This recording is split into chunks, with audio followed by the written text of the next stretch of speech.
jàkkaarloo bi ñuy gërëm Jibi Ndiaye mi fi jóge léegi ñi ngi waxtaanee coow loo xam ni juddooti na Ousmane Sonko jiitu Pastef yëkki ay kàddu tuuma ca feeru Falémé ba nee na scandalu bu ma jàppee 150 000 milliards dañ koy jébbal tos yàlli waa Turquie lañu.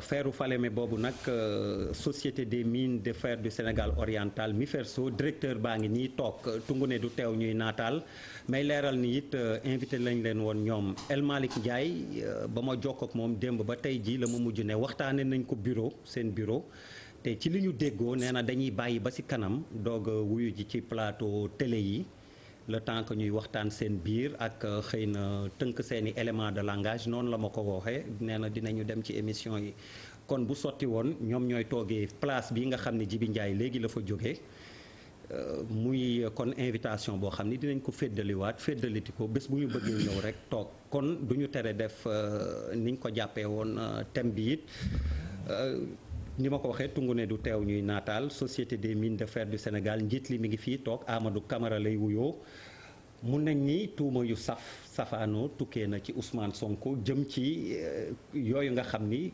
ci sa kilifteef la nekk tos yàlla yi loolu ñuy wax ni mu demee 150 milliards yu mine bi dañ ko jébbal yëpp dañu signé contrat convention lu ci am.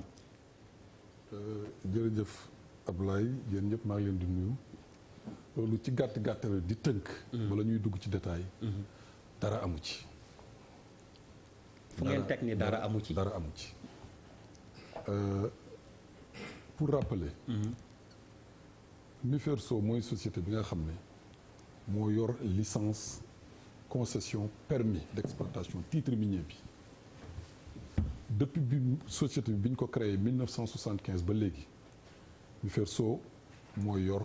titre minier bi benn yoon la jóge ci moom mooy bi ñu ko jëlee jox ArcelorMittal en 2007 mu dellu ci waat ci moom bi arbitrage bi jeexee 2015 ci décret bi wuyoo numéro 2015 1385 du 16 septembre 2015 donc mu ngi ci turu MIFERSO ñoo ko yor société bi am conseil d'administration la te joxaguñ ko kenn bokkaguñ ko kenn.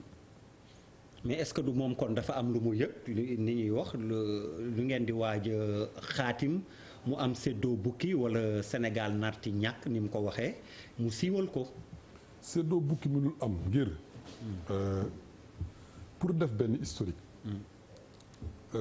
fer bi nekk Falémé te ñu naan lu day ni 750 millions de tonnes mu nga fa maanaam defe naa juróom-ñaar fukki millions ak juróom-ñaari téeméer ak juróom fukki millions. ci tonnes minerai de fer moo fa nekk ci li ñu gisagum. 750 millions de tonnes. Oui. ci li ñu gisagum. te ñun ñii di wax ak yéen di techniciens yi xam nañ ne lu ko ëpp mu nga fa. te loolu firnde bi mu ngi am ci année 80 yi. mais minerai bi depuis 1933 la génn donc am na lu mat fi ñu toll. juróom-ñett fukk ak juróom. ñu koy gëstu ndànk-ndànk ba disons ci année 50 yi exactement en 1955 ci lañ door a xoolaat intérêt économique ndëgëm minerai yi war na dem ci sidérurgie wala mënu cee dem ñu koy topp di ko topp ba 1975 exactement le 18 février 1975 ñu créé société bi nga xam ne tey yàlla def na maa ko jiite te def fa tey jii près de 33 ans depuis 87 ba léegi maa ngi fay liggéey coow yi ñàkk études yi ñuy wax ak ay arbitrage yooyu yëpp fa la ma fekk. donc bi ñu créé société bi ñaari yoon la ñu am ay partenaires yoo xam ne taxaw nañ pour def mbir mi moo doon ku ñuy wax Kumba Ressources te xam naa boo ma ci nañ ci. mooy sud-africain yi oui. ak ArcelorMittal. ñetteel bi mooy. Tosyali mi ñëw temps yi te Tosyali ñëwul Tosyali ñun ñoo ko jëli te dinaa leen expliquer Tosyali du koo xam ne dafa jóge fële rek te dama dugg Sénégal jël seeni richesse spolier leen dem ñun ñoo ko jëli te dinaa leen expliquer nan la mbir bi mais nan la demee mooy bi ñu jógee ci arbitrage 2 arbitrages premier arbitrage bi commencé 2007 jeex 2010 ñu fay ci 75 millions de dollars ñu génne ci duggaat ci arbitrage mu commencé 2011 jeex 2014 ñu gagné ci 200 millions de dollars ci la ñu toogee nag ne nañ leen xool lan la ñuy def léegi parce que depuis 1975 ba léegi ñu ngi yëngal xam nañ ne mbir bi jafe na ay infrastructures yu cher ñoo ko war a def xaalis bu bëri à coût de milliards de dollars moom moo koy war a def ñaar ñëw nañ dem nañ bu keneen ñëwee dem mbir mi dee na ba faw donc nan la ñuy def ba mbir mi ñu génne ko population sénégalaise yi jëriñoo ko xale yi gis ci seen bopp université yi gis ci seen bopp collectivité territoriale yi gis ci seen bopp lan la ñu war a def ñu toog ñu waxtaan ne ñii ne nañ leen def appel d'offre woote ñii ne nañ leen def lii ñu xool ne déedéet nañ leen def benn tour de table boo xam ne bu ñu ko defee dañuy teg document yëpp ak yëpp yi ñu am teg ko ci table bi woo koo xam ne soxla nga ñu invité la nga ñëw ku ko dégg invité wuñ la bu la neex itam mën ngaa ñëw def ay communiqué bi ñu defee loolu mois d'octobre 2015 ci la société yu bari ñëw kii bi du dàpp raccord kii nu ñu koy waxati accord bi ñu signé ak social yi ba mu indi coow li mais am na yeneen accord yu gën a bëri yu ñu signé avant boobu MOU la mais pourquoi amul coow dafa di bii moo gën a baax moo tax dafa di bii moo gën a baax bii mooy jublu ci exploitation te ñi yëngal mbir mi dëgg xam nga ñaan genre la ma wax la ko tey ay genre intermédiaire la ñu woon ñoo xam ne ñu ngi topp projet bu yàgg depuis ci temps Kumba Ressources intermédiaire ñi nag ci ñaari pàcc la parce que intermédiaire waa bitim réew mën nañ la pousse xam ne richesse bi ñu ngi ko doon xaar pour ñëw pour naratul ñëw ci ñoom ñu dem leen yàq mën na nekk loolu intermédiaire boobu boo xam ne danaan projet bi waruñu ko def war na fa toog pour richesse bi ñëw si ñun am na ñoo xam ne dañ koy def parce que dañu indi woon seen i nit bu ñëw fekkoon ñooñu lañ jël dañuy ànd ak ñoom defandoo mbir mi am luñ ci gañe dootul ñëw social yi nag di loolu amee ñu d'accord ne dañuy changer stratégie si lañ ne léegi au lieu ñu exporter suñu mineur de fer dañ ciy jël ne serait-ce que sax lu tuuti génne ko transformer ko Sénégal dañuy jënd fer à béton dañuy jënd yeneen façon fer dañuy jënd ay tôle plat yu seen te loolu yëpp bitim réew lay jóge jamono ji bitim réew lay jóge amul dara luñ ciy defaree fii ñu ne léegi nañ ko defaree suñu réew commencé nag ci lu ndaw mais projet bi nga xam ne moo doon dawloo nit ñi te ñu inscrire ko ci PSE bi te mu dawloo woon nu ñu koy waxati taxoon Mittal ñëw fi taxoon Kumba ñëw fi dañuy continuer di ko def mais lii nga xam ne mën naa dem ci diir bu gaaw dugg ci fast track nañ leen ko defee noonu ci la ñu nag toog am benn société autrichienne bu ñuy wax HWC ñu liggéey ak moom mu ne kat lii bi ngeen ko defee ak comment dirais-je production bi lii lu gaaw lu ñuy def la bi ñu ko defee jébbal ko autorité yi effectivement bi ñu ko xoolee ne lii lu baax la kat ñoom ñu autorité parce que tamit loolu lay jëriñ autorité loolu lay jëriñ gouvernement ñun en tant que ñu féetoo ñu dem suñu côté wër addina bi yëpp di uti ay partenaires ñoom tam ñu ñuy dimbali fu ñu demee fu ñuy daje seen i kii yooyu foo xam ne mënuñu faa yegg ñu wax ko ba ñu wax ko bu ñëw ci nopp Turquie bi ñu ñëwee ñu jël këyit gi jox leen ko ne leen lii la ñu bëgg a def ñu ne loolu intéressé nañu ñu ne leen ñëw leen. kon daal ci li mu mën jàpp xaati moo amagul tamit. xaati moo amagul. signé wuñu. kenn si non. du ma ne signé wuñu parce que signé nañu. waaw lan la ñu signé bu dee signature. protocole d'accord MOU mooy li njëkk li nga xam ne moom la ñu war a signé te avant MOU boobu li ñuy wax lettre d'intention la ñu signé. maanaam ne am nañu mébét def nangam. parce que ñoom ñu ngi ñëw le 7 août. mais loolu ça n'engage pas l'État du Sénégal. mais MOU lettre d'intention su la neexee suba nga tënk ko boo demee ci MOU da nga koy su la neexee suba nga xam nga nag man damay laaj rek même bu dee xam naa ñii seetaan dañoo war a su la neexee suba nga ne génn naa ci li ñu signé gum su la neexee suba nga ne génn naa ci lu wàll ci wàllu faire Falémé laay wax ba léegi parce que ñun faire Falémé la ñuy wax ci wàllu faire Falémé li ñu signé d'accord alors ma rappelé ko El Hadj Malick Ndiaye moom mooy secrétaire national à la communication bu PASTEF bi ñu mujjee jokkoo dafa mujj ne bi ñu waxtaanee bureau ñoom il préfère bañ ñëw donte invité woon nañ leen ba jëmi jamono incha allah mais ñu mujj leen ko jéggal Charles alors bu ñu déggatee problème bu mel nii am yow lu ciy sax xalaat ak sa gis-gis ndax dénonciation bi jóge ci Sonko mun nañ jàpp ni mal gouvernance effectivement la ci nguur gi wala politique da cee rax. Moi heureusement que Sonko existe parce que bu fekkente ne nekku fi yenn questions yi kenn du ko soulever parce que dans l'opposition c'est le seul à poser des questions. maanaam si pàcc communication bi ñuy wax ne serait-ce que du point de vue démocratique daf koy vitaliser. Il y a quand même une présence yoo xamante ne suscité débat le débat est suscité sur le faire xëy na buñ ko defoon yu njëkk si yeneen ak yeneen lu bëri du ñu si fekk donc man de problème par rapport à Sonko bon qui existe bien mais peut-être que après ñëw il faut s'en expliquer loolu beneen affaire la man problème bu ma am et là où Sonko peut-être du ma ko rejoindre totalement mais il m'alerte. bu ñu waxee bu muy wax ArcelorMittal le Sénégal a signé avec ArcelorMittal le 21 février 2007 à 5 jours de la présidentielle 2007 présidentielle bu ñu fàtte c'était le 25 février. Le 21 février 4 jours avant lañ signé ak ArcelorMittal. ak ArcelorMittal. lan lañ signé ak ArcelorMittal. waaw à 4 jours d'une présidentielle lan lañu signé ak ArcelorMittal. non ça veut dire je dis à 4 jours d'une présidentielle. un président signe. voilà bëgg a ñëw quoi. ban jàngat nga def ci loolu. non dafa am pour man Sénégal war nañu xoolaat dans notre architecture juridique loo xamante ne président de la République dootul war a mën a signer benn document buy engager le pays au moins 6 mois avant la présidentielle pour man c'est hyper important dinaa si ñëw naa la wax pourquoi. dañu dem bu ñuy ñëw affaire Petro-Tim bu ñuy wax nii c'est en octobre xaw ma ou en août 2011 fa la ñu on allait en 2012.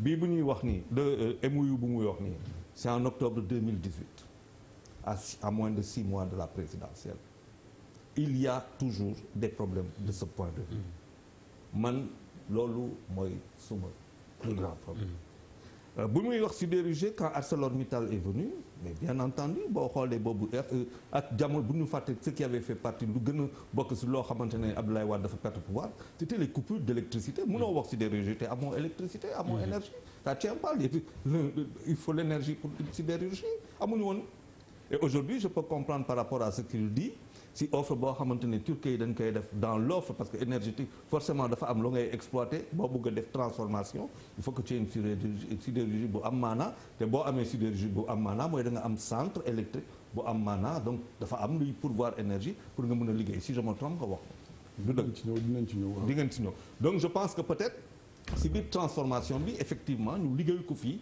dina may quand même mu am beneen liggéey beneen métier du fer au Sénégal qui peut développer mais pour man Sonko est une alerte boo xamante ne il faut s'en féliciter pour man je me félicite que Sonko pose des problèmes. alors problème mu feeru Falémé bi yow loo ci jàngat. mais man li may xam nga am na ay chiffres yu mu fi avancé. yu am solo ci maanaam ñaata tonnes la waxati sax. 750 millions. oui 750. li ma jaaxal fii mooy pourquoi ñuy xaar ba. coow am. oui ñuy doog a expliquer. c'est ça le problème. parce que réew mu ndaw la ñu yor ñu commencé di en tout cas xam ni am na lu bari lu nekk ci sunu suuf gi. loo xam ne mën na changer bu dul ñun sax suñu avenir u doom yi mais pourquoi duñ ko teg ci kaw table bi parce que pour man réew mu tuuti mu mel ni Sénégal information yi. waruñu xaar ba nit jóg bés benn bouton pour que ñëpp daw pour expliquer aux Sénégalais lii ak lii la dañu toll ci jamono boo xam ne il faut que nit ñi xam li ñu am ak li ñuy mébét pour def ko chaque fois ma ne bic fii nu doole signature yor bic boo xam ne boo signé dina engagé ay génération boo koy def da nga war a xoolaat mais dañuy seetlu que ni am na mbir yu bëri yoo xam ne dafa am solo ci réew mi tey ak ëllëg te duñ ko xam fekk coow jógu si ku nekk génn expliquer nen nii la demeewul alors que pour man c'est tellement important que dañ ko war a di waxtaanee di ci communiquer pour que sénégalais bu jóg xam ne ki sama réew mi am na 750 millions de fer buy tëdd fenn di nelaw est-ce que loolu du inciter ki nga xam ne am na baccalauréat tey mu ne ñii lay dem jàngi parce que sama réew ëllëg am na orienté nit ñi si li nga xam ne ëllëg moom moo ñu nar a yore muy ñuy waxi gaz ñu ngi wax waxi pétrole. ñu ngi wax waxi fer ñu ngi wax waxi leneen zircon lu ne ñu koy wax mais yooyu nga xam ne moo nar a changé ëllëgu réew mi. mais pourquoi ñu koy waxtaanee ci suuf. oui. on est 16 millions. 16 millions mais bëriwuñu yàlla defal ñu xéewal yooyu mais ñun ñoo moom mbir mi mais pourquoi duñ ñu ci wax nañu parce que loolu pour man mooy orienté lu bëri. mooy que ëllëgu Sénégal fii lay toll. ëllëg Sénégal buy toll fii fépp fu nit ki di planifier da koy planifier par rapport ak ëllëgu Sénégal.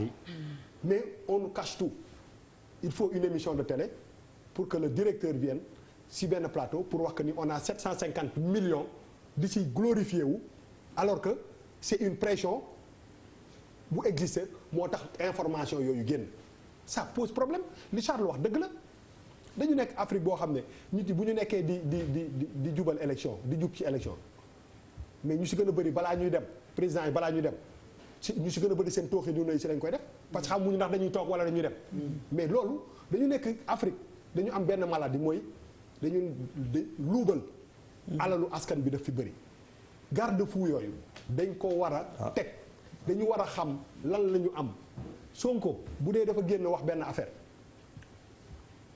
il faut que aussi tamit bu dee sénégalais ñoo tax ñu wax ko ñu tax aussi ñu toog argumenter avec des preuves pour que ñun ñu mën a jëndi mënuñu sànni ci benn affaire rek après ne kenn du communiquer je pense que droit la ñun parce que Sonko même bu nekkul président de la République ñun sénégalais yi ñoo ko moom ñun ñëpp ñoo ko moom du waa Pastef rek ñun ñëpp ñoo ko moom donc bu dee dara lu information boo xam ne aussi sensible et aussi importante bu ko waxee war nañ ñu taxaw di ñu expliquer ba ñu mën a gën a comprendre parce que day tax képp koo xam ne parce que benn moment il faut ñu jëndi voilu politicien bi teg na la que wax que ni vraiment man Sénégal moo ma ñor donc su ma waxee benn affaire ma mën a expliquer pour que nit ñi gën a imprégné wu gën la ci mën a jàppale je pense que ça c'est important pour que quand même nit ñi gën a xam problème yooyu mais li ëpp solo ba am solo mooy que dañu toll foo xam ne ngir yàlla lépp li nga xam ne moom moo nar a yóbbu suñu réew mi ëllëg wax leen ko Sénégalais yi balaa ngeen ciy jublu am nañu assemblée nationale am nañu yeneen instance yoo xam ne war ngeen fa mën a waxtaanee ne Sénégal ñu ngi waaj a dugg ci lii te lii lay wund Sénégal yi yëg ko bu boobaa kenn du ci am surprise mais lépp dañ koy signé foo xam ne duñ ko yëg après bu coow jibee ku ne génn nag di expliquer mënul sotti alors Malal defarul wax ma yow loo jàngat ci mbir mi non moi je suis en phase ak Bouba dafa wax benn affaire bu am solo c'est très bien d'animer la démocratie en alertant ne lii mu ngi waaj a xew xoddeeku balaa la kale mais bu ñu la invité aussi ci débat il faut venir en face à face jàkkaarloo nit ñi waxante parce que confrontation boobu c'est important je pense que c'est la 3e fois effectivement que ce plateau donne l'occasion à l'équipe de Sonko pour ay affaires yi nga xamante ne wax nañ ko jox leen occasion pour ñu wax aussi ak sénégalais yi parce que pour man bu fekkee ñu ngi ci démocratie il faut aussi oser le débat parce que yaa wax affaire barkaati démb normalement mu dominer actualité bi les gens doivent en parler et aussi ñi nga xamante ne ñoom ngay waxal d'accord nañu ñëw toog ci plateau da ngay nangu aussi yow ñëw toog ci plateau c'est quand même important parce que ci démocratie lañ nekk c'est quand même important parce que nous on ne peut pas se substituer aux gars de Sonko parce que ñun suñu émission nous sommes une émission non partisane on ne peut pas se substituer à l'équipe de Pastef. La dernière fois dogguma la j'ai dû congédier je le répète parce que certains non c'est quand même important je me suis rendu compte qu'on a été interpellé mais ñoom dégluwuñu sax j'ai bien dit que le ministre Benoît Sambou est là mais son co-débatteur maa ngi génnewaat SMS bi de l'époque Abbas Fall c'était le samedi 22 juin 2019 oui, parce que il ne faut pas il me dit oui il ne vient pas non parce que il ne faut au moins pas sax El Malick bi yoon woo na ma il ne faut pas qu'on donne l'impression non il faut dire à la vérité El Malick au moins woo na ma ne ma c'est en bureau on s'est concerté on a dit on ne vient pas mais man pour man même c'est même pas pour faire le procès de kii mais doon na vraiment ba pare xam nga lan moo am solo pour man ñoom ñëpp ñun ñoo leen moom ñun Sénégalais te fépp fu ñu mën a am occasion échanger vraiment day neex daal ñu mën ci wax parce que débat c'est important parce que toog waxtaan boo waxee benn affaire aussi da ngay toog waxtaan mais sànq bi ngay wax Kumba Resources bi ñu fi jógee les Sud-Africains parce que matale wuñu li nga xamante ne ñun loolu lañ bëggoon ñoom dañu d'accord ni que ay infrastructure minière rek la ñu mën a signer mënuñu defar ay infrastructure ferroviaire mënuñu defar ay infrastructure portuaire mënuñu defar ay infrastructure industrielle ñu jógee foofu ArcelorMittal ñëw bi ArcelorMittal ñëwee ne ñoom loolu yëpp mën nañ ko defar ñoom après ci seeni engagement dara respecté wuñ ko ci après il y a eu un contentieux avec l'État du Sénégal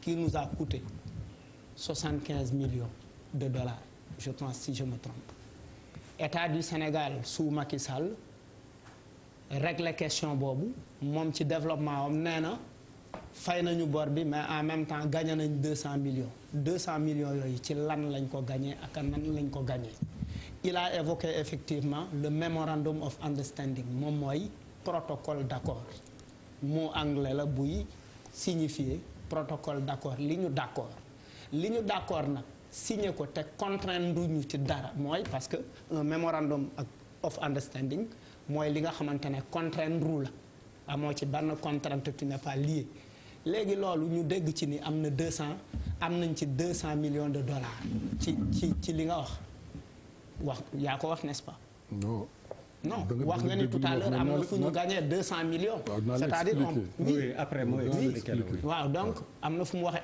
loolu ñu gagné fu mu jógee nan lañ ko gagné nga souligner lu am solo ci sa biir wax nga souligner à chaque fois que ces genres de choses de compromis de contrat se passent à l'approche des élections parce que à l'approche des élections tel qu'on fait la politique dans ce pays nit ñi dañuy soxla xaalis pour jox militants yi pour jox sëriñ si pour jox leader d'opinion yi pour jox tel du cash donc ci business lan la ñuy doxalee bu fekkee ne c'est dans le milieu vagabond xaaral ma sexal ko dara su ma ko sexalee dara ça me met en position de force après man ci laay mën a fixer samay loi et c'est là où c'est important l'alerte c'est là où l'alerte de Sonko est important parce que quand même depuis que Sonko est là le débat sur les ressources naturelles est suscité auparavant les gens n'en parlaient pas mais moi je ne m'intéresse pas au fer lourd ce n'est pas ce qui m'intéresse man dama juddu xam benn paa bu tudd Thiam day defar fourneau lay defar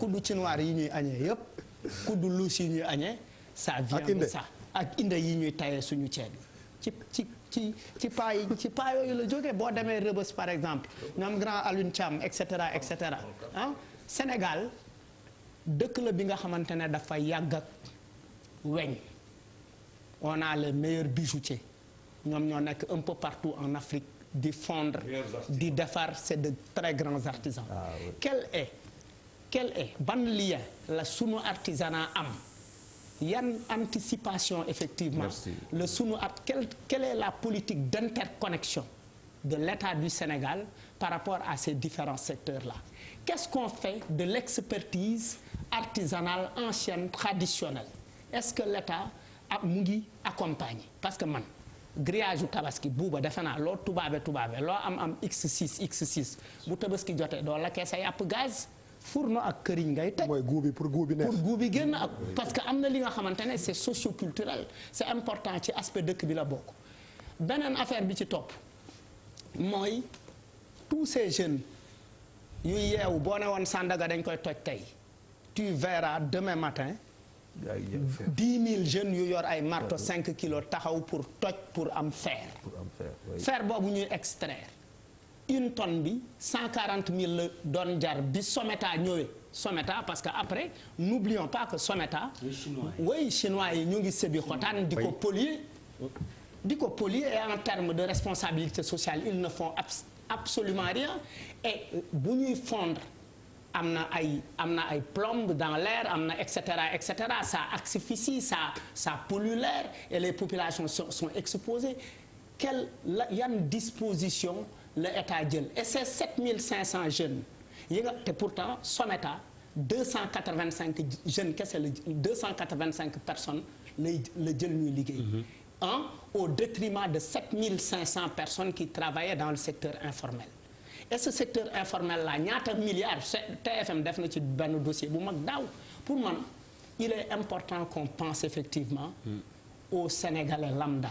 Le Sénégalais lambda qui travaille avec le fer ñoom Ndiogou Tolier ñoom Yamou Fall Tolier et cetera ñoom Pacham. Merci Malal, tu as bouffé du lion ce soir macha allah Pape Djibril. Tour de table bi pour mu mët. man en fait sur l'affaire Toss Yali. oui man damay def la même manière que Charles, c'est-à-dire que c'est important aujourd'hui ñu bëri dinañ xam Miferso mooy kan. Exactement. ak société boobu.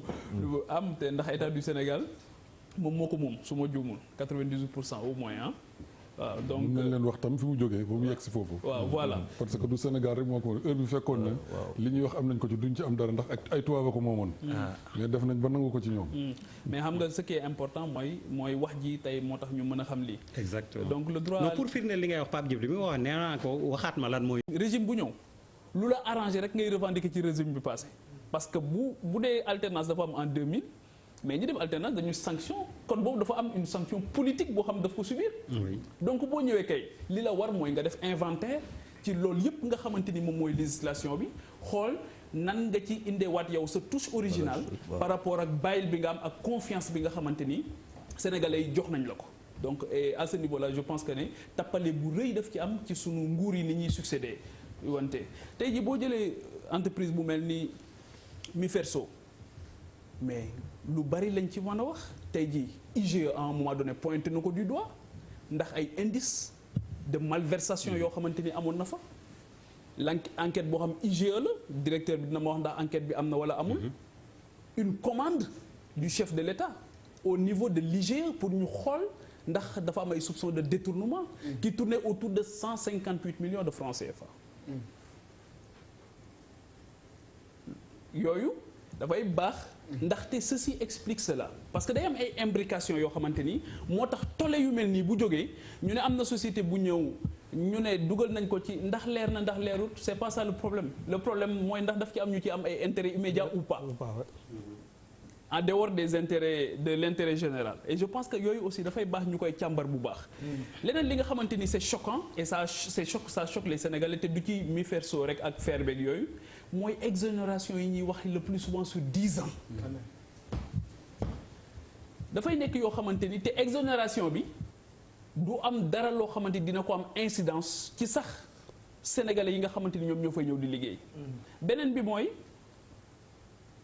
sunu ressources yooyu li nga xamante ni moom lañ ciy namm te débat yooyu pourquoi man mu may métti souvent mooy débat bi le grand absent dafay nekk le ministre de l'industrie mooy nekk le grand absent parce que ñi nga xamante ni ñooy jëflante ak yow seen yitte du nga transformer ko ci sa réew te Malal wax na ko léegi le coût écologique de tout ça mais xoolal tey li xew Kédougou xoolal li xew Sabodala ban sénégalais moo xam li xew Sabodala le coût écologique tey ñaata nit tey jii ñoo fa nekk di loru ci loolu muy góor muy jigéen muy soxna yi ëmb ak ndox bi muy ndox bi te muy am ay incidence directe ci ñoom kan moo leen di défendre kan moo leen waxal tey jii mënuñu ko woon def de telle sorte que coût écologique boobu nañ ko mën a contenir te pétrole bee gën a garaaw ak gaz bi les fuites yi am ci yeneen réew yi gis nañ ko mais au moins ñoom mën nañu contenir loolu xeex ko et malgré ça ils sont fatigués ñun suñu gars yaa ngi signé rek te coût écologique bi waxuñu ci ba ak ñi ko dëkkee loraange yi nga xamante ni mën na ko indi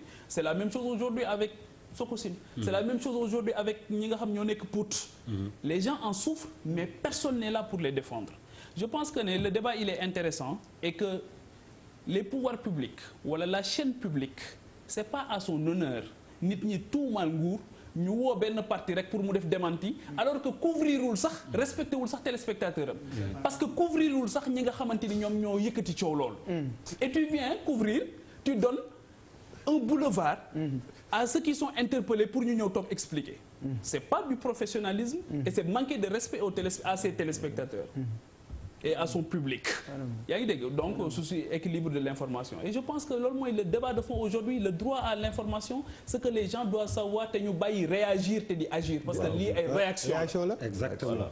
alors dafa mel ni interpellation yi bëri na ci bu njëkk bi Charles wax ko Pape Djibril daane fa oui c'est ce qu'on vous reproche c'est souvent d'être dans la réaction alors man foofu laay dooree peut-être moo ci gën a journalistique moo tax kooku pour tontu bu parce que man ni ma gis mbir mi Charles moom ci demoon ni négocier signé avant élection. dinañ ko leeralal.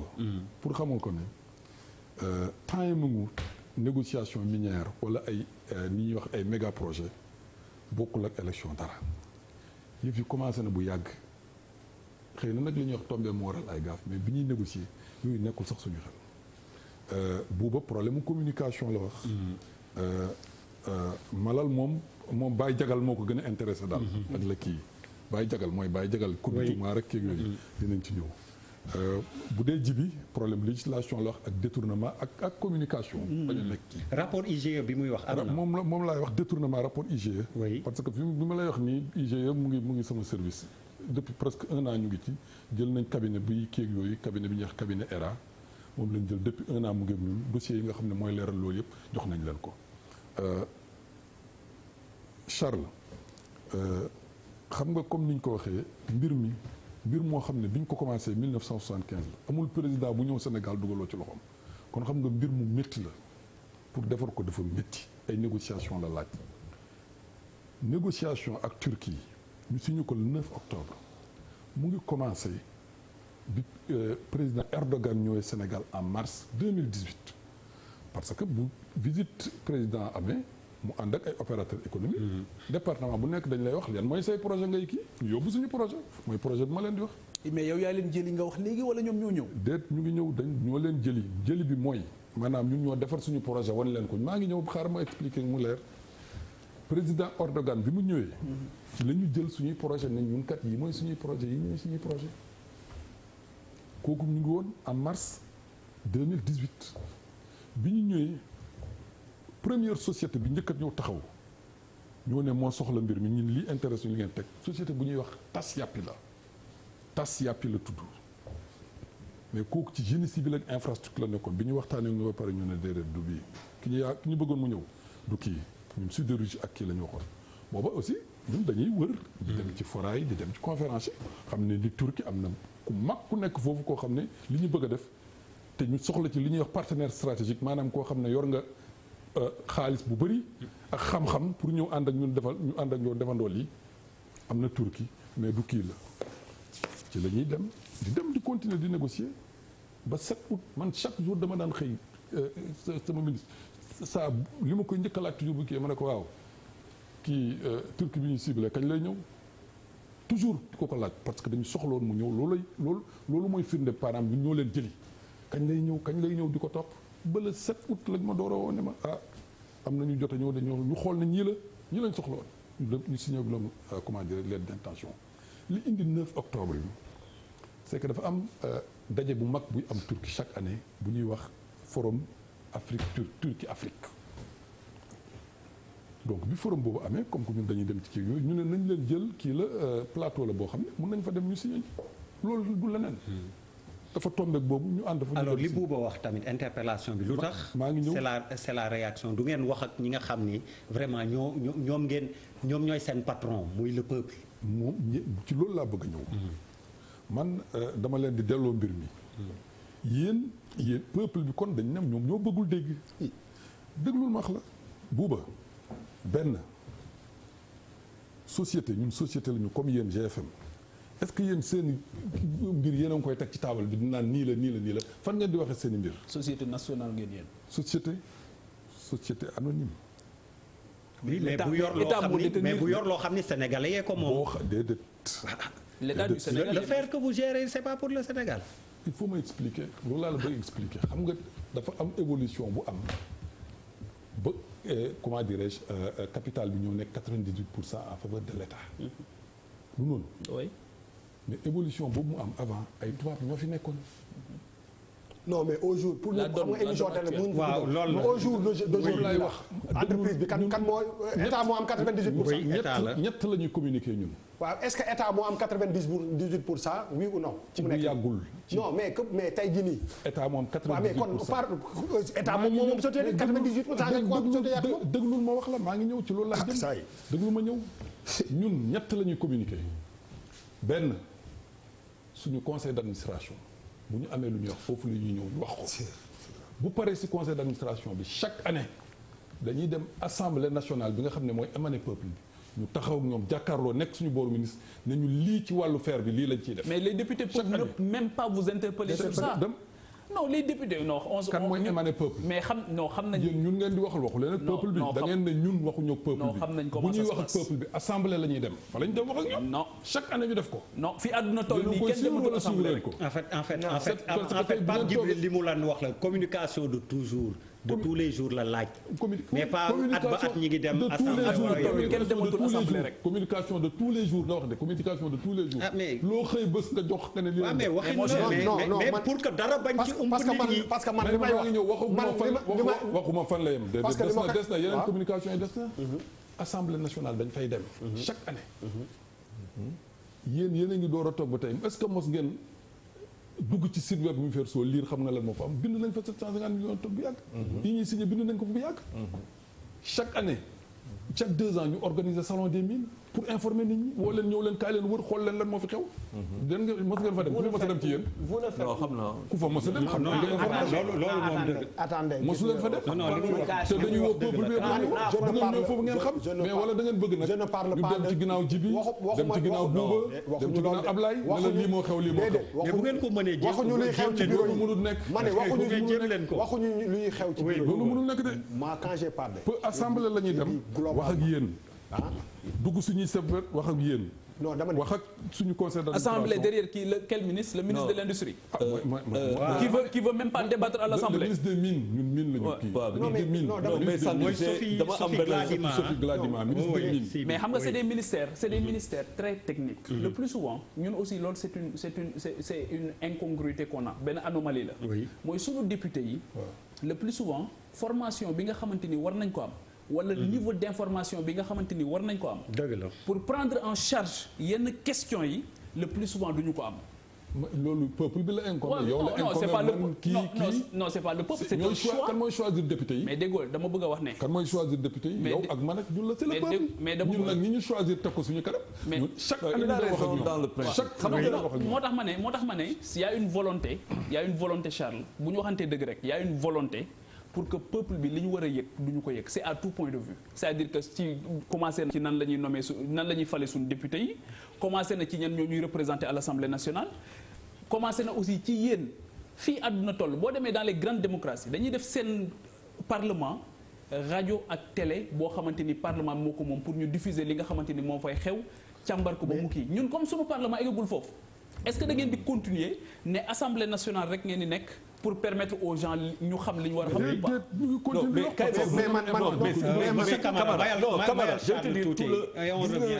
mais paradigme bi wax nañ ko xam nga paradigme bi mooy lan mooy 98% boo xamante ne état loolu tax ma ne la on a un problème de posture de fonction gouvernementale ak d'état 98% état ko moom. mais état peuple la aussi. oui donc ñun ñoo ko moom. affaire bi yomb na quoi ñun ñoo ko moom da ma koy wax en séeréer wax ma ko en joola wax ma ko en bamba tout ce que tu veux. sauf si on n'a pas un état privé. léegi loolu laa la wax ça veut dire que par dëkk bi gis nga dëkk il faut bien comprendre suñu architecture état. ñu ni dañu xam suñuy limites. ba pare man Charles dogguma la mais man li ma wax ak moom li mu wax c'est diamétralement opposé. dama ne répète-nous ce que tu as dit. dama ne ci réew mi ñun sénégalais yi li nga xam ne moom mooy pétrole mooy gaz mooy zircon mooy fer. uranium sax am nañ ko mooy or bi nekk fële. lithium loolu moom laay wax ni d'une façon délibérée sénégalais yi xamuñu ci lu bare. te loolu du ci conférence wala ci c'est une stratégie boo nekkee ci réew moo xam ne 16 millions d'habitants moo ci nekk lii war a changer suñu avenir déggoo ma ne day dem ba impliqué sax tey jii père de famille bi xam ne Sénégal war naa mën a yóbbu sama doom mu dem jàngi lii. dama ne warul am ci conférence yi ak bureau yi dafa am lu peuple war a xam mooy que sama réew lan moo fi ne. bijoutier bi nekk di defar or tey jii nii ñi defar fii or mais ils n'ont pas accès à l'or du Sénégal bii am fe or bii def bi génn fi Sénégal amul bijoutier yi amuñu si. ñi ngi dem ba Dubaï di ko fa. fu ne lañ koy wuti ji ngeen ñu jël ko di ko yóbbu feneen. te amuñu si xoolal amuñu si benn jàngat moom laa lay wax tey jii nii nit bi nga xam ne famille yëpp ay bijoutier lañu war na mën a ne man comme réew mi ngi am or nan laa mën a vraiment initier samay sët wala samay doom ñu dem ci mais lépp li nga xam ne moom mooy déterminer suñu ëllëg suba dafay nekk ci benn mbir moo xam ne nit ñi amuñu ci accès. loolu mooy dëgg te loolu Sénégal yi d'accord xam nga problème boobu ngeen am quoi problème bi ñu naan nit ñi amuñu ci accès nous combien de fois la ñu wax comme ay années ci ginnaaw 20 ans auparavant. ñu ngi naan Sénégal am na 750 millions de tonnes ay histoire Kumba jaar fi ñëpp jaar fi. ñun de yaa ngi ñu koy doog waa léegi. yow yaa ko fi wax 750 millions de tonnes Charles ku mel ni Charles war na ko xam. 750 millions de tonnes xanaa kay da ngeen demuloon fi ngeen war a jëlee information. mais waruñoo dem dafa war a fekk ci nit ñi. mais moom la ñu nit ñi dañu war a xam loolu. ñoo ko indi ci nit ñi yóbbu nañ ko assemblée jox indi ko ci nit ñi. c'est pas sur les 750 jox nañ leen ko. déedéet bi coow li jibee coow li nii bi mu jibee. tey loolu du tey Charles bu ñu waxantee dëgg bi coow li jibee ci semaine bii. c'est vrai wuyu ma kenn xamu leen. ma ne action réaction xoolal tey jii nii bi coow li jibee ci 4-5 jours yi. ci la 90% des Sénégalais communication dafa am yoon. c'est vrai doog a xam mbir mi lan la. problème alcérol mi laa lay wax jaar yëpp ngeen ciy wax ak ci def ay démarches xamu leen woon ci 750 millions de tonnes de munoo dindi ni depuis bërki dem li ñu xam ci fer bi ngeen contentieux bi moo Sénégalais xamuñu ko woon bërki dem dinaa leen expliquer. oui c'était on était ba pare yaa autre chose leneen li laxatu ci mbir mi bi ngay wax au départ am na ñoo bëgg a incriminer te ñeme woo ci toog loxo. non kenn incriminé wu. c'est-à-dire non ci mbir mi li tax coow li yàq ma ni. loolu ci mbiri miin la bokk comme ci feneen ay intermédiaire da ciy am. waaw mais intermédiaire yooyu ngay wax ñun xam nañ ñooñu. ñun ñoo leen génne da nga leen war a teg mais loolu ci la bokk de. waxuñu ne dañ leen bañ a tudd de ci la bokk. waaw ñan la. ci la bokk non mais bëri nañ. intermédiaire ci la mais peut-être qu'ils ont des intermédiaires à l'interne peut-être qu'ils ont des intermédiaires à l'interne xaw ma ko benn nit ñëw na ma Pérou kat am na benn société boo xam ne kii lay def su nekk intermédiaire mais ñooñu ñun dañ leen dindi léegi parce que teg nañ suñu stratégie non tudduma kenn mani fa nga doon dem bëri nañ bu ma la waxee yow kooku nga xam foofu nga doon dem ak ñoo bëri nag yow kooku rek nga xam maa xam ni foofu nga doon dem tey du foofu mun naa wax ñeneen ñoo xam ne tey parce que soupçonné maa la ko mais Sénégalais li ñuy waxtaanee oui xam nga moom nee na Atepa Sénégalais li ñuy waxtaanee xam nga tamit Sénégal réew mu ndaw la waaw bu ndaw la li ngay wax mooy que affaire bi ci li Sonko wax Atepa am na ci wàll yéen am ngeen ci wàll te yéen xam nga li may wax du fekk bitim du fekk Sénégal lañ nekk am na ci ñoo xam ne bitim réew gars yi di laal affaire ñi nekk Sénégal ñi nekk Sénégal mais ci la bokkoon Atepa il faisait partie des intermédiaires maa ngi waxtaan ak ay intermédiaires yoo xam ne dëkkuñu tey Sénégal ñu ngi kii mais Atepa bokkoon na ci parce que intermédiaire li ñu leen waxul mooy bu leen yaakaar ne mais pourquoi dañu la laaj Atepa bokkoon na ci intermédiaire oui ou non dama ne intermédiaire est-ce que ci la bokkoon oui ou non intermédiaire yàgg na il veut le faire mais non ci la bokkoon ci la bokk te moom la bëgg ba léegi mais il a le droit aussi mais dañu tontu gis nga intermédiaire kenn du ko dàq ci secteur minier kenn du dàq waaw DG tontuñu rek dañu bëri ci la bokkoon dañu bëri ci la bokk ak kan Pierre Atepa Goudiaby ci la bokkoon oui ou non parce que Pierre Atepa Goudiaby a une connexion avec Ousmane Sonko xam nga ñun ay Sénégalais lañu aussi ma ne Pierre Atepa Goudiaby a une connexion avec Ousmane Sonko kenn mënu ko dégg boo seetee réaction yi fi génn fan yi Sénégalais yi lañu waxal turu Pierre Goudiaby ça revient et ça revient mais la transformation c'est-à-dire que Pierre bu mënul nekk ci exploitation bi parce que amul kay te xamu leen te ñu ngi fii mais kii la mais seen rôle la mais ngeen wax ñu ko tamit wax leen ñu leer daal mais pourquoi vous ne le direz pas pour wax kii di mooy intermédiaire parce que non mais xam nga il a raison xam nga dafa am fu mu koy jox raison xam nga bëri na intermédiaire dégg nañ leen ci dama leen ne paradigme biir Sénégal ak ñu nekk bitim Sénégal bitim réew bëri nañ te loolu kenn du ko dàq ci kii moi je lui donne xam nga je lui donne raison mooy comme ça mais nag bàyyiwu leen ma de tontu gu ma ba léegi ñëwaguma ci bàyyi mais xoolal vraiment kon tontul benn yoon ndax foog ma def gis-gis débat bi demeewul ni mu waroon demee ndax ni ñuy wax comme affaire bi mëtul dafa am foo xamante ne il faut que ñu def ñun suñu mea culpa c'est-à-dire may ko mu dugal waaw ñu def suñu mea culpa mooy lan mooy que Sénégal bu mu amee bu ñu waxee pétrole ak gaz bu ñu wax ni PSE ça n'existe même plus beneen plan mooy ñëw mënoo nekk pays pétrolier ak leneen ngay am le PSE beneen plan la c'est un autre paradigme c'est beneen politique beneen économie ngay def kooku mooy la première chose malheureusement boo jëlee suñu journaux yi ba mu deex tak PSE évolué na ñu ngi ci deuxième phase mais c'est même pas moi il a évolué waaw donc yemuñu yow tu défends le PSE moi je pense qu'il doit être mort parce qu'il ne sert à rien du tout non c'est tout PSE évolué na PSE ñu ngi commencé février 80 beneen affaire bi mooy la presse et ça c'est notre et pour te dire gis nga mi ferso ngi nii votre participation si par exemple les fonds de la presse est-ce que da ngeen di dans les médias au Sénégal da ngeen di si bokk donc vous donnez combien aux médias en termes de publicité par an et ainsi de suite pour te dire tout le paradigme comment il doit changer au Sénégal c'est pour ça que je dis le PSE je le mets là-bas je viens avec mi ferso am ay statut mais li ñu war a jox statut ñoo koy wax. non waxuma statut gis nga pourquoi ñu jox la presse la bëgg a xam. parce que aux nga dem États-Unis nga dem Norvège. bu dee nag da nga ne yéen a ngi def responsabilité sociétale comme ñeneen ñu ne la waaw mais pourquoi nga cible presse rek ne dañu leen war a jox. non mais c'est justement ça. Pourquoi le capital mais loolu laa wax ma ne on a un problème de paradigme derrière les médias c'est le capital. Quand dans un média il n'y a pas de capital derrière on a ce qu'on a mooy chacun peut se permettre des ministres qui se permettent de s'enrichir des fonctionnaires qui se permettent de s'enrichir au détriment d'un secteur privé boo xamante ne il est seul habilité à être riche. mais sur le minerai de fer. ça veut dire boo xam ne benn gramme génn gu ci foofu gisuma ko ci. mais pourquoi ñu tëjoon benn amuloon DG Miferso bu ñu tëjoon. kooku war na yàgg loolu. yow mi fi def 30 ans kañ war nga ko xam. ci année moom laa lay wax ci année 90 yi la loolu yëpp mun naa leen ko expliquer. enquête IG bi par rapport aux 158 millions. entre 2006 et 2010 kooku responsable administratif bi fa nekkoon et financier moom moo détourné woon foofu. mais kon bul wax kii 1 gramme génnagul ñuy wax xaalis. c'est-à-dire que. Ouais, et puis les 200 millions que vous avez évoqués dans la discussion. 1 gramme jaayaguñ ko ci fer bi lañ wax. jaayaguñ ko mais am nañu coût historique yoo xam ne boo ñu ko fayee dañu am xaalis da nga yaakaar am na coût historique yooyu yor da nga def ay études bu nit ñëwee na la par exemple dama soxla xam lan nga def ak yooyu le temps muy dugg wala def ay kii xool lan nga kii mais lu jar xaalis ci lan nga tontu woon waroon ci tontu. parce que damay dem c'est comme ça. non ci Baye Jagal laa wax. waaw Aïcha Baye Jagal ñu jeexalee foofu xam nga Tosiali Baye Jagal la woon bi ñu ñëwee loolu moo njëkk nekk ci moom ankulim la yor ak ay curwaar yooyu nga wax moom lañ ñu woon bi ñu ñëwee dañ ñu won image bi ci Baye Jagal la commencé ba nekk tey l'homme le plus riche kii donc Baye Jagal yi ngay wax ñoom loolu lañ leen yéene tey.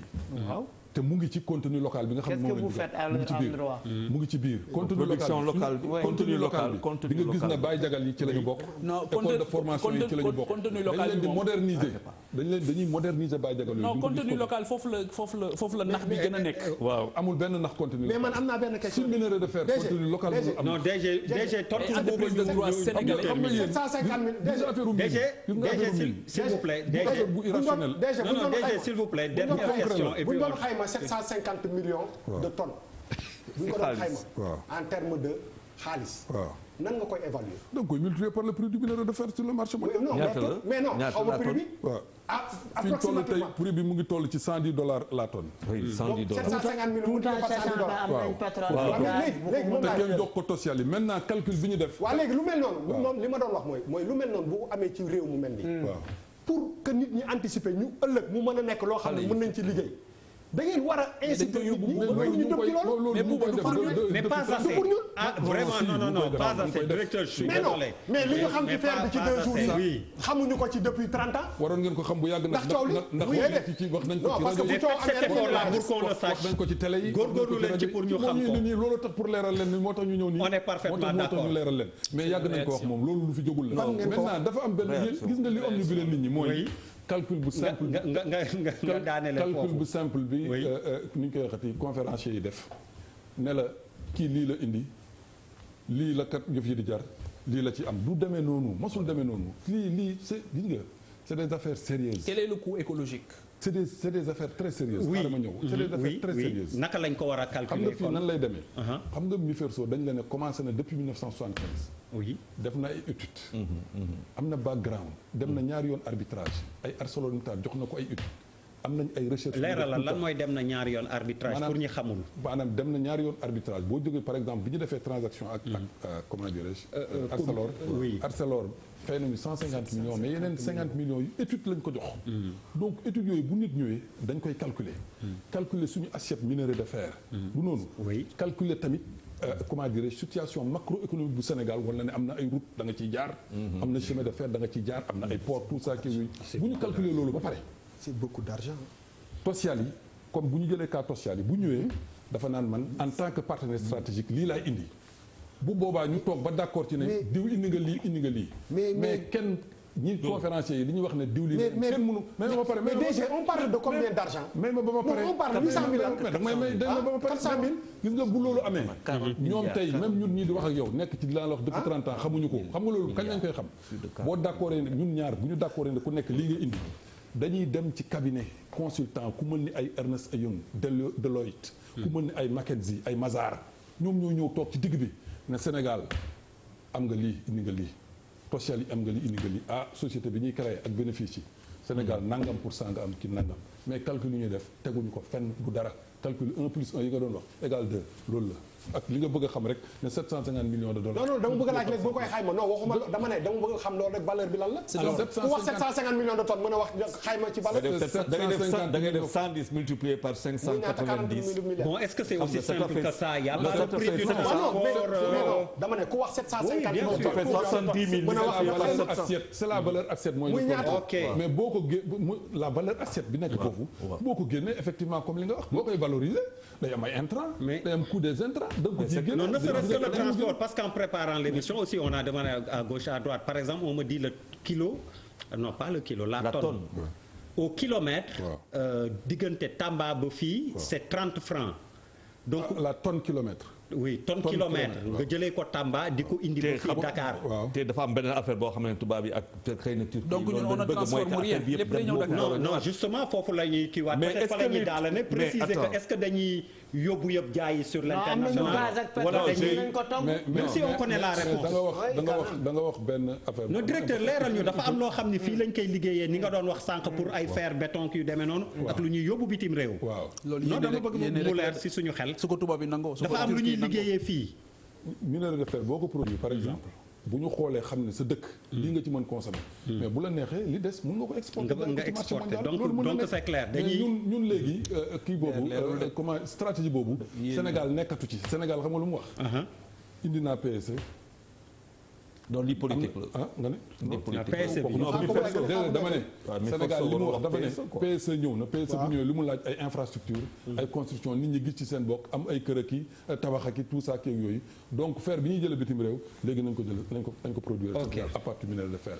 da nga amoon dafa kii s'il vous plaît rek. coût écologique. waaw mais vraiment une minute nga daaneel depuis sànq waroon naa dem gis am na affaire bu important bu mu waxoon parce que dafa ne dafa duggoon ci ñaari contrat Kumba ak contrat comment dire ArcelorMittal. oui xam nga contrat Kumba effectivement li nga wax boo gisee ñu dàqoon ko. ñu dàq d'accord ñu ci woon mais boo gisee ñu dàq nga limite boobu nga doon wax. waaw dafa amoon ay limite. Kumba bi mu ñëwee dafa ne man kat mine bi laay defar.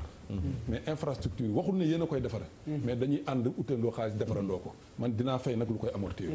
bon moo njëkkoon ñëw ñu ne waaw nañu demal moom Arcelor bi mu ñëwee dafa ne moom lépp laay defar ba def ci unité sidérurgique mais bokkul ak unité sidérurgique bi ngay wax parce que moom 5 contrats lañ signé ak moom bi ñuy wax accord cadre contrat minier contrat ferroviaire contrat portuaire ak contrat industriel mais contrat industriel bi kenn xamul woon kañ lay ñëw mais limitu ArcelorMittal xam nga lan lañ d'accord woon ArcelorMittal dafa créer 3 sociétés li ñuy wax société minière société de transport ak société commerciale boo xam ne offshore la temps boobu minerai de fer bi mu ngi jar à peu près $100 sur le marché mondial.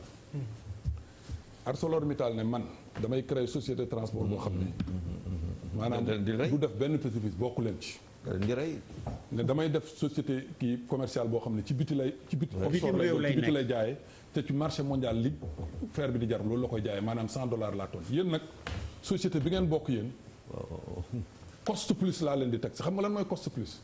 temps yi minerai de fer bi pour mu chargé wu ci pour dem ci société de transport bi mu ngi doon jar à peu près $11 la tonne mu teg ci 7,5% ne la moom laa leen di fay yéen Sénégal ngeen dem génn ci boo defee 7,5 ñu ngi koy 1,075 boo ko multiplier par 11 ñaata lay jox presque ay 12 13 nga def 100 moins 13 du ñaata la du 87 donc $87 à la tonne kenn dootu ci gis dara Sénégal du ci gis dara ñun loolu la ñëw dindi tey